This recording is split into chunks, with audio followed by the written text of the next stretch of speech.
Deux points étaient à l'ordre du jour de cette plénière de ce lundi 16 avril. Le premier relatif à la désignation des membres de l'Assemblée nationale devant siéger au COS-LEPI. La commission des lois a présenté son rapport sur la clé de répartition et le résultat donne 5 représentants pour la majorité parlementaire et 4 pour la minorité, soit au total 9 représentants pour la représentation nationale. Je donne aux deux groupes jusqu'à jeudi matin 10 h pour déposer les listes.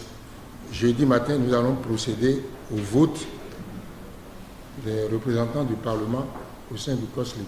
Le deuxième sujet abordé est le projet de loi relatif à la protection, aménagement et mise en valeur de zones littorales.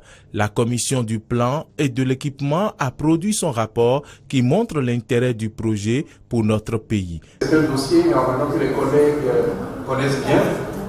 Il y a eu un séminaire d'appropriation de 2 jours et qu'il y a eu 4 ou 5 réunions en commission pour pouvoir travailler sur ce dossier qui est aujourd'hui appelé en plénière.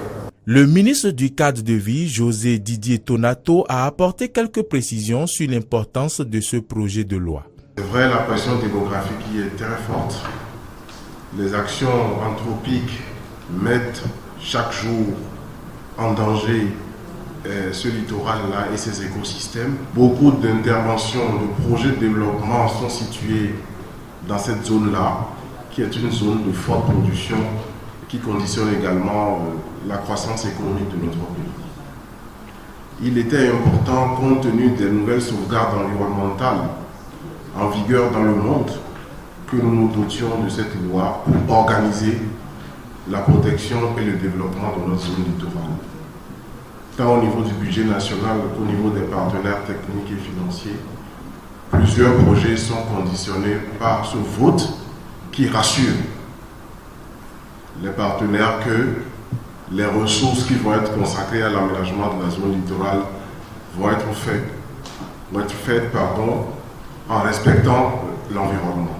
Les députés ont pris la parole pour apprécier l'initiative. C'est avec un grand plaisir que la zone littorale qui était confrontée à ce désastre sera bientôt sauvée par l'action, par l'adoption de cette loi. C'est pourquoi je voudrais remercier la commission qui a travaillé et je prie les collègues de bien vouloir voter cette loi pour l'avenir de ce pays. Le projet de loi sur la protection de la zone littorale comporte 20 livres avec au total 110 articles. Les députés se sont retrouvés ce mardi pour parachever ce texte de loi.